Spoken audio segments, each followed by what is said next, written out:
My husband Kevin and I got married months ago. Ever since we moved away, his mom started calling more often. She had a mental breakdown when she heard we were moving and begged we stay near because she needs him, though her two older sons are there. Anyhow, she'd call him at random times and then started calling in the middle of the night, specifically at 2 a.m. I thought that was so weird, but she said she wanted to hear Kevin's voice, but was too busy to call during the day. Kevin responds to her calls every time, saying he's worried there might be an emergency. It's exhausting and completely ruins our alone time. I asked her to call at like 10, but no, she kept calling at 2. Kevin said he couldn't bring himself to ignore her calls and asked that I be patient. Last night, I decided I wasn't having it. I waited till Kevin was asleep and put his phone on vibrate and waited for her to call. 2 o'clock rolled around and the phone started vibrating on the nightstand. I stretched my arm to answer, and then I started making ungodly noises from the bed. I'm talking full-on moaning and then some dirty talk, then moaning. A few seconds in, she ends the call. Kevin wakes up and asks if I'm all right. I tell him it's just the fever, then he goes back to sleep. I woke up to a complete disaster, with Kevin angrily asking what I did last night when his mom called. Clearly, she was livid and mortified because Kevin said I just traumatized her by having her think we were having intimacy when she called. I told him what I did and insisted it was just out of frustration, but he said I shouldn't have done that, embarrassed him, and made his mom uncomfortable. I said she was calling at 2 a.m. He still said I acted childishly and potentially harmed his relationship with her. I told him just to tell her that I was behind this, and he said, "Oh, don't worry about it, I will."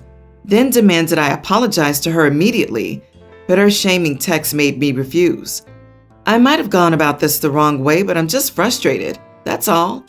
Am I the idiot? Not the idiot. It is your husband that needs to control this situation with his mother. Calls at 2 a.m. are unreasonable, and in reality a form of harassment. Anyway, you wrote he was concerned it might be an emergency.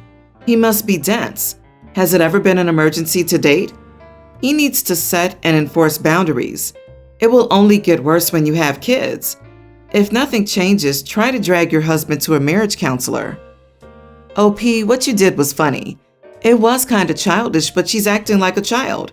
He has a bizarre relationship with his mom. That would have had me rethinking this marriage, to be honest. I hope he can see why this is not healthy. Drag him to therapy now. The guy has massive codependency issues. Everyone's the idiot. You're aiming your anger at the wrong place. If your husband didn't answer, you wouldn't be waking up every night at 2 because of his mother. You have a husband issue, not a mother-in-law issue. And the more you're going to do that kind of silliness, the more he's going to treat you like a child, like you're the problem. Disagree. She's not going to stop calling at 2 a.m., and he's never going to make her. Good luck sharing your husband with your mother-in-law, because she's never letting her baby boy go. Also, the people saying OP's wrong need a reality check. Mother-in-law should feel awkward for calling at 2 a.m. It's a power play to put you in your place, and you turned that back on her, and she's livid because of that. OP, I love every bit of what you did to your mother-in-law. It was a healthy way of letting her know why she shouldn't be calling at all hours. I'm sorry he couldn't find the humor in it. She sounds like she needs professional help. And if your husband is truly concerned for her, he should get together with his other siblings and make that happen. He's an idiot for not setting boundaries. It's disrespectful to you, him, and your marriage to let his mother control your life in this way. I, 40 male, recently lost my father, 76. I have 2 siblings, my twin brother and older sister, 44. We all grew up in my parents' house. It's a large multi-story 5-bedroom house, worth almost $500,000. My father's will stated that his assets, cash, house, etc., were to be divided equally among the 3 of us. While in town for my father's funeral, I asked my siblings when a good time would be to meet up about putting the house on the market. My sister told me there was no need because my father had sold the house prior to his death. I was confused because he was still living in it.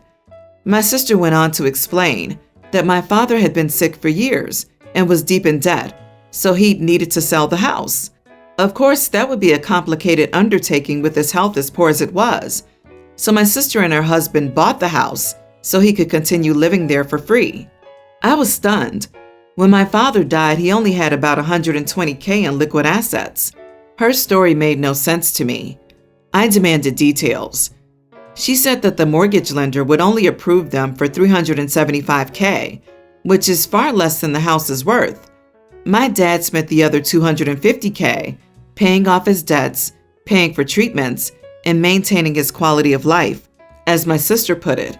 So basically, she's telling me my inheritance is $40K and no more, while she gets that plus a house. I called her a thief that took advantage of our father when he was vulnerable. She basically pocketed the difference in the house's value out of my inheritance. She got really mad. She told me that she and her husband have been struggling to pay 2 mortgages for years while raising her 4 kids. Not my kids, not my problem, and getting no income from the second house. But that was her choice. She got a house out of it. She started yelling at me and crying, so her husband intervened and took her away. I turned to my brother for support, but he just shrugged and said he couldn't find it within him to care about a house after we just buried Dad. I miss Dad too, and I hate fighting with my sister, but what she did was wrong. I've reached out to a lawyer and am planning to sue my sister, but I'm nervous. I know this will permanently fracture my family. I just want what's rightfully mine. But is it worth blowing up my sister's life? Am I the idiot? You are the idiot. The rest of your family is grieving while you're over here crying about your inheritance. You're selfish, entitled, and greedy. You cannot inherit property your father sold, even if you don't agree with the sales price. He made a considered decision to accept a lower price for the benefit of living in the home for free, having cash to use as he pleased, and having support in the form of his daughter, who actually seems to have cared about him. Not you, in other words. You are the idiot. Your dad was sick and in debt. Your sister and your brother-in-law took on another mortgage to purchase the house from him. They let him live rent-free and allowed him to repay his debt. Where were you in all of this? It sounds like you're only after a payday. Not the idiot. Sister needs to make a full accounting. It's suspicious that she didn't tell anyone, and Dad's will was not updated. OP said she bought the house for significantly less than market value. In this housing market, a home that size would sell for a substantially larger amount of money, and free rent for a short time does not offset that. If she has nothing to hide, she should welcome an investigation. But right now, someone needs to make sure she didn't con a sick old man out of money. It's also suspicious that OP never asked if his dad was doing okay and then showed up to the funeral asking for money. The house may be worth $500,000 now, but it's not specified when the sister purchased the house. Since the house had been in the family for 40 years at least, there's a good chance that it needs some significant updates and repairs, which would lower the value if it were to be sold on the open market as is. As long as he was mentally sound at the time, the sale of real estate is well documented and not really open for dispute. So I, 26 male, own my house with an in-ground pool. Since I live in a warm weather state, my friends love to come over. So my house has turned into a hangout spot among my friends in the past few months. My friend Tyler is dating Gwen.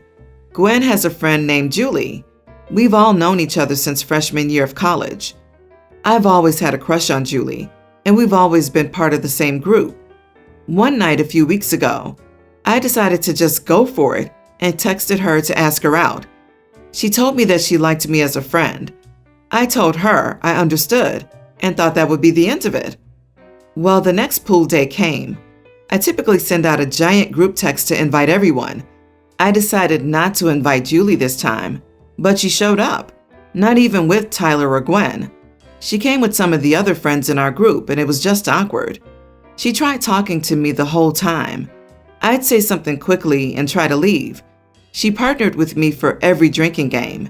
We had never spoken that much even before I asked her out. After she left that night, I told Tyler and Gwen what had happened. Gwen told me she already knew. I told them that I didn't want her around anymore. Gwen said she would talk to Julie about it. Well, this past Saturday, I had another pool party. Similar thing. Sent out the text, left Julie off of it.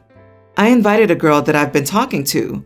Well, Julie shows up again, but this time she spent the whole day talking to the new girl I brought.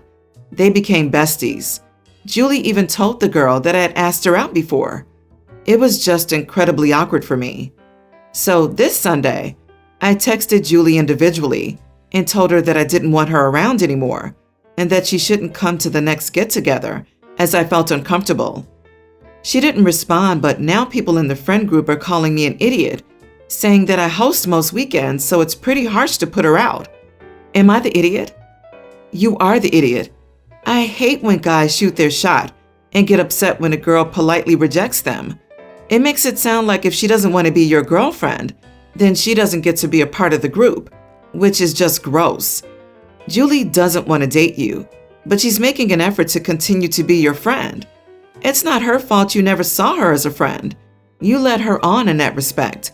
How was she to know all you wanted was a date or a shag? You're now excluding her solely because you can't handle rejection. Not cool. You're punishing her because she doesn't reciprocate your feelings, even though she's doing her best to maintain the friendship you previously had. Say that aloud to yourself until you realize that you are the idiot. I disagree. After telling him she only wanted to be friends, she shows up at his house uninvited. She had been going for years, but still hangs around him all day, unlike the other many times she'd been there.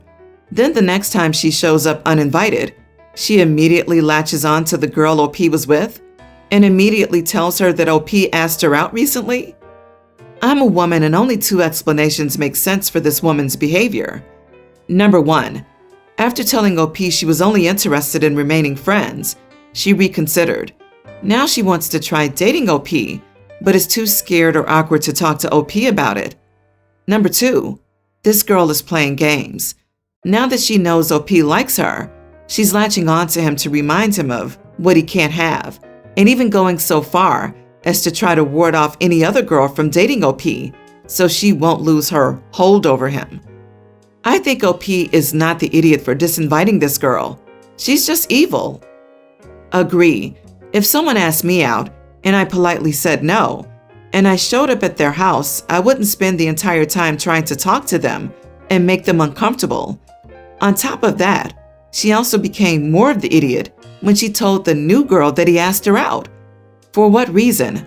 Someone called for her. Okay, so I, female teen, have an older sister, teen, who I'll call Sally, who constantly steals from me and messes up my things. I've tried talking to my parents about it, but they shrug it off and say that sisters do things like that. It's gotten so bad that I have to hide or move valuable items out of the house in fear that she'll break or steal them. 3 weeks ago, I received money from my aunt and friend for my birthday. I was excited because I've wanted AirPods for a while now, and I finally had enough money to get them. I kept the money in a box and put it in my drawer. About a week ago, I wanted to go to the gas station, so I went to get the money, but it wasn't there when I checked. So I went and asked my mom if she'd seen it, to which she replied yes. She told me that my sister went snooping in my room and wanted the money, and my mom didn't have the heart to say no, so she let her take it. I went to my sister's room and demanded she gives me my money back. She told me that she had already spent it, and that I should have hidden it better if I didn't want it stolen. I was livid. I stormed to my room and stayed there for the rest of the day. 2 days ago, while out shopping with my aunt, and she asked if I had gotten the AirPods that I'd been wanting, I told her no, and that Mom allowed Sally to take the money that I was going to use to buy it. My aunt was furious and called my mom, confronting her about it. My aunt scolded my mom and said I could stay the night with her. When I got back home to pack my things, Mom was furious and threw money at me, asking if I was happy now that I made Sally feel bad. I ignored her, grabbed my things, and left. While at my aunt's place, I received many nasty texts from family members saying I was in the wrong. My dad told me that he disagreed with what my mom and Sally did, but I didn't have to expose them to my aunt. I've been feeling extremely guilty, and I've been wondering if I was in the wrong. So, Am I the idiot? Not the idiot. Your sister is a thief, and both parents are enablers.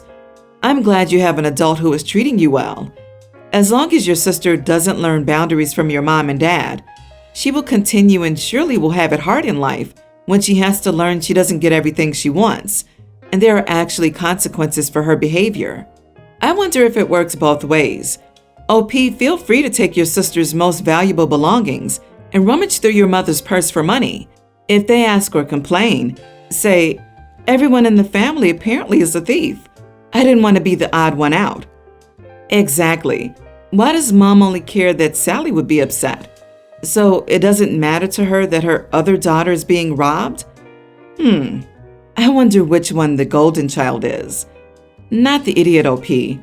I'm so sorry you're experiencing this one-sidedness from your parents. I'd be asking your aunt if you could stay with her.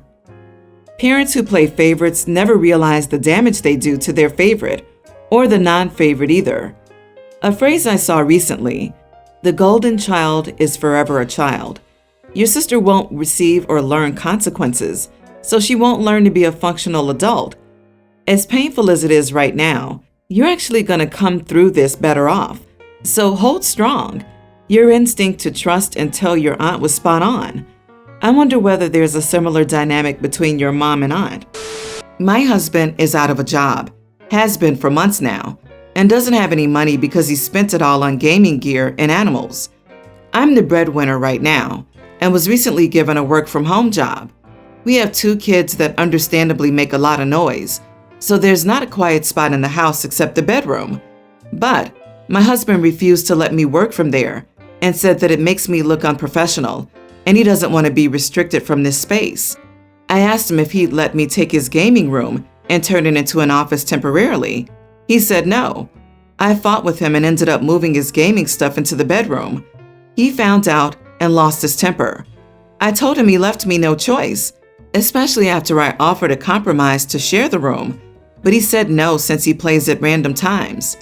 He kept yelling at me, calling me irresponsible and a dictator. I firmly told him that this was a part of the house, that it's my space too, but he said, no, your space is the kitchen. This pushed me to lash back at him, and he left, but said by the time he got back, everything needed to be put back. He came home after drinking heavily, so I didn't want to fight with him. He then kept ranting about wanting his room back, even after I tried to convince him to play in the bedroom, all he wanted. Yet he's not having it and wants the atmosphere his gaming room has. Am I the idiot for this? Or is he being unreasonable? I'll give him the room back if it turns out that I'm wrong. Not the idiot. A space for working trumps an entire space for playing video games. Besides, while you're working, he's taking care of the kids and housework since he's unemployed, right? Saying you belong in the kitchen is such a degrading comment. My God, this sealed the deal for me. You're raising 3 kids. I'm a gamer myself, but if I were a stay-at-home dad, I'd be doing everything to make it easier for her while looking for a damn job. Then bro said your space is the kitchen? I have no words. You might want to evaluate your marriage with this guy. Not saying divorce. Actually, I kind of am, but this dude needs a lesson. Unemployed long-term, trying to keep you from doing your job, the one that brings in the money, spending his time and money on gaming, coming home drunk. What exactly is this dude bringing to the table, other than laziness, entitlement, and temper tantrums? Give him a month and make it a deadline for him to make a real effort at finding a job and couples therapy or a divorce. Good luck.